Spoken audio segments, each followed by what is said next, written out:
Mga kapatid sa pananampalatayang Islam, pinapayuhan ko kayo gayon din ang aking sarili na katakutan si Allah subhanahu wa ta'ala dahil sinabi niya sa kanyang dakilang aklat, o mga nananampalataya, katakutan ninyo si Allah at maging kapiling ng mga sadikin, maging kapiling ng mga makatotohanan.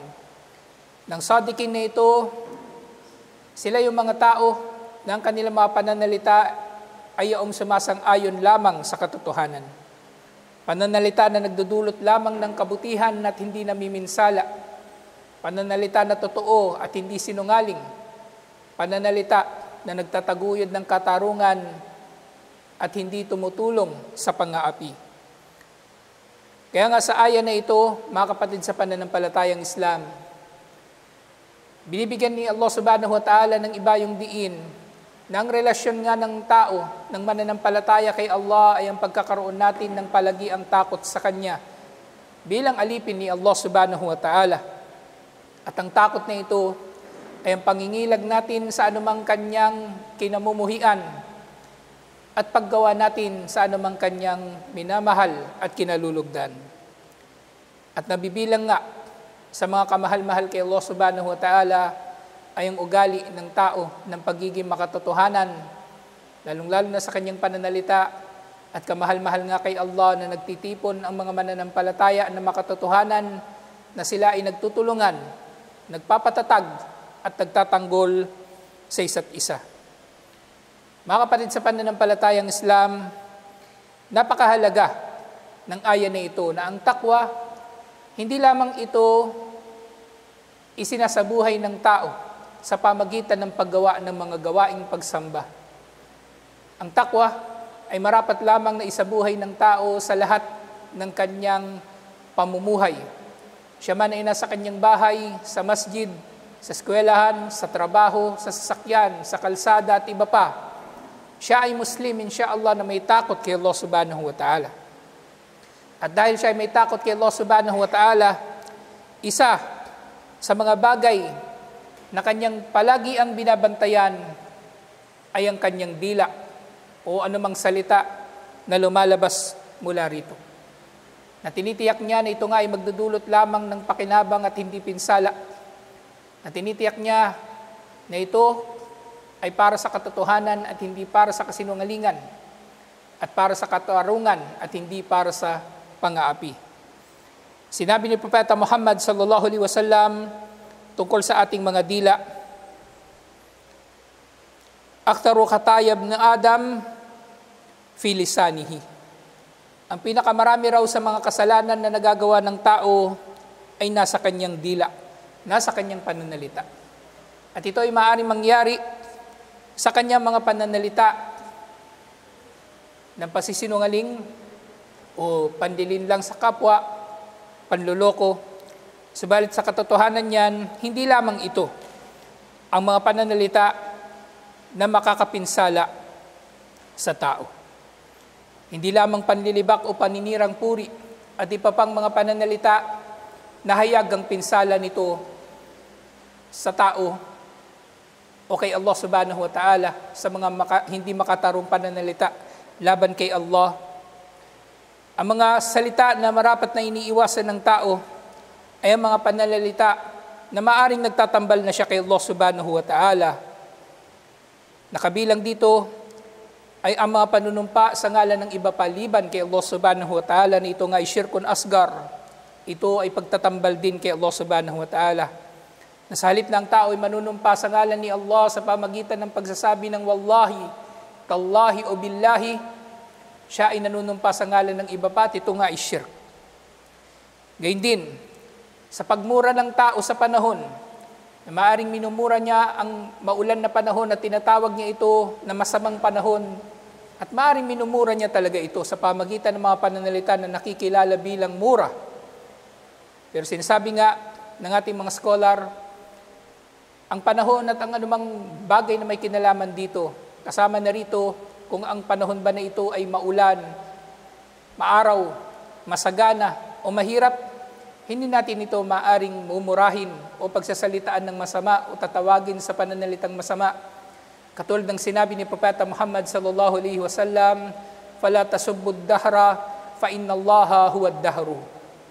Huwag ninyong mumurahin ng panahon dahil tunay na si Allah subhanahu wa ta'ala, siya ang panahon.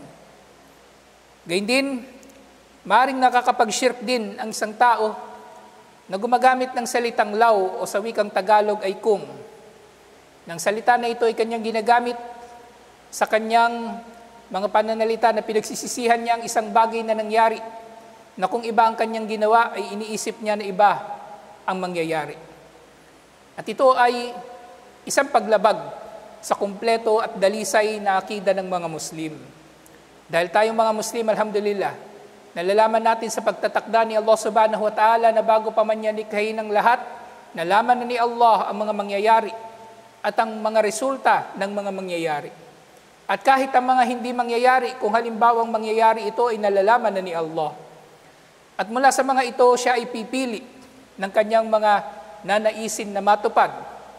At mula rito ay itatala niya ang mga ito sa Allahul Mahfud, at sa pang-apat na antas ng Qadar ay nilikha niya ang mga nilikha niya upang isabuhay na lamang kung ano ang naitakda na sa kanila.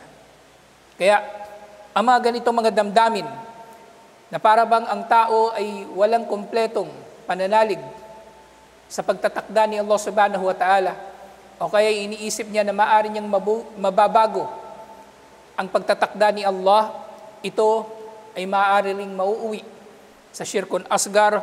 Kaya marapat na pangangalagaan din ng tao sa kanyang mga pananalita. Na mga pananalita nga natin, mga kapatid sa pananampalatayang Islam, sinabi ni Allah subhanahu wa ta'ala, ma yalfidu min qawlin illa ladayhi raqibun atid. Wala siyang anumang bagay na sinasabi, maliit man o malaki, liban na lamang na merong anghel na nagtatala sa kanyang mga sinasabi na ito.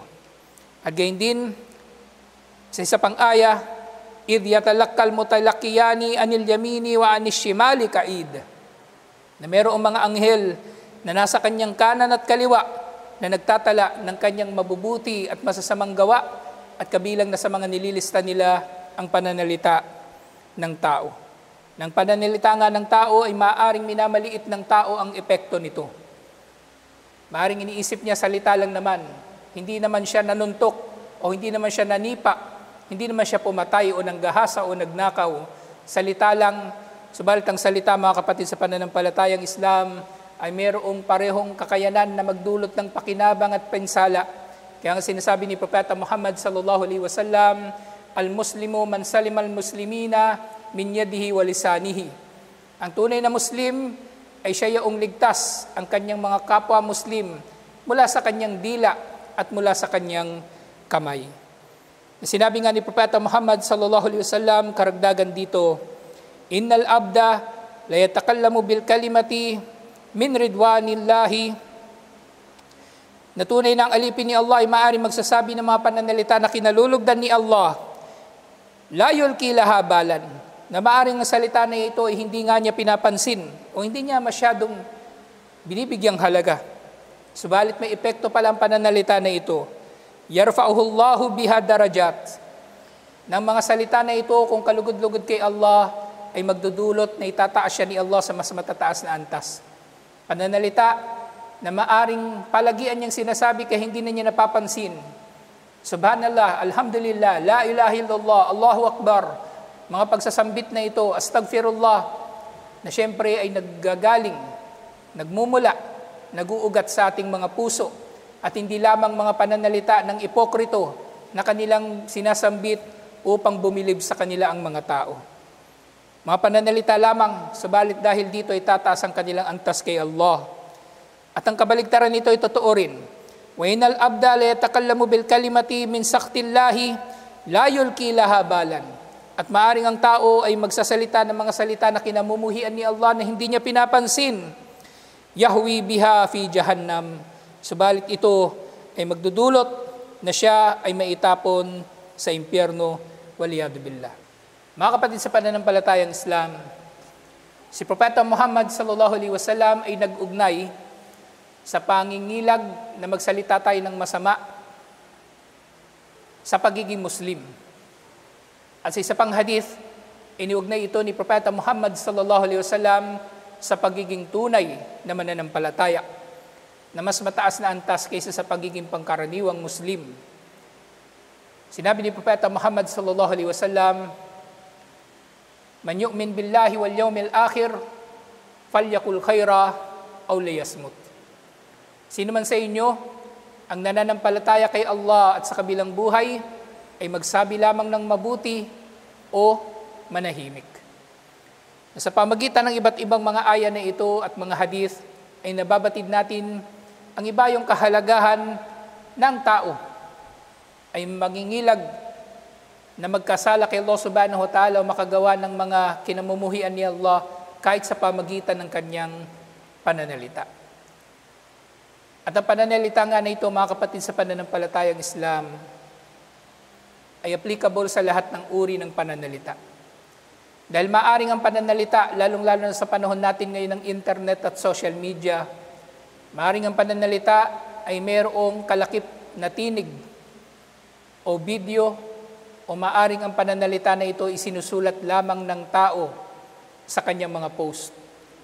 Lahat ng mga ito, mga kapatid, sa pananampalatayang Islam, kahit ito ay online, ay hinahatulan din, tutuusin din, katulad lamang din ng anumang pananalita na ibinabaling natin sa ating kapwa-tao ng harapan.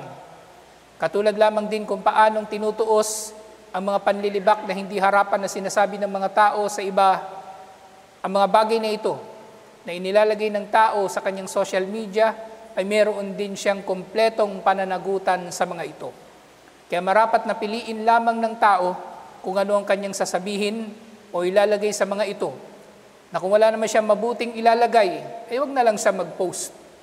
Wag na lang siyang mag-post at wag na siyang mangahas pa na magkamit ng galit ni Allah subhanahu wa ta'ala na maaaring nangyayari ngayon sa mga tao na sa sobrang paghahangad nila na sila'y mapansin, na sa sobrang paghahangad nila na sila'y mapuri, gumagawa sila ng mga bagay-bagay o naglalagay sa kanilang mga social media ng mga biro o kaya mga patawa o mga bagay na unbecoming, hindi marapat para sa Muslim.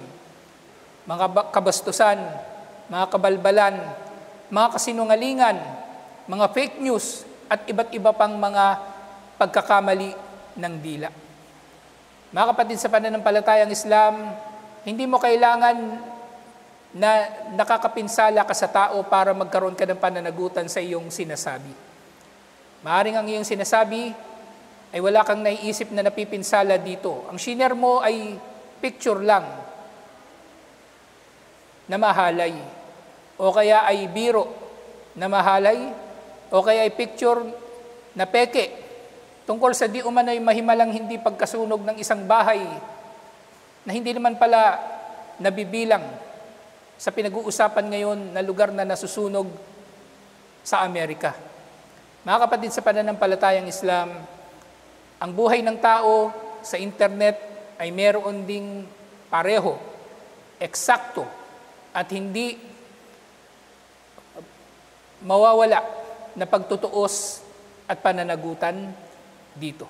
Kaya nga mangilag dapat ang tao sa anumang kanyang ginagawa, sa kanyang totoong buhay man o sa buhay niya sa internet, at huwag tayong tutulad sa mga tao na ang hangad nila palagi sa internet ay ang magmukhang banal, na nagiging biro na nga ng mga tao, na sobrang banal ng mga tao na ito sa kanilang mga social media, maaring papasok pa sa paraiso ang kanilang mga social media, pero hindi sila dahil sa kanilang pagiging ipokrito sa kanilang anyo na ito na matatagpuan sa internet. Mga kapatid, sa pananampalatayang Islam, ang dila ay mapanganib at ang mga pananalita natin, malaki man o maliit, ay pawang tutuusin ni Allah subhanahu wa ta'ala, at walang ni isa sa mga ito ang nakaliligtas sa anumang pagtatala at pagtatuos dito kalaunan.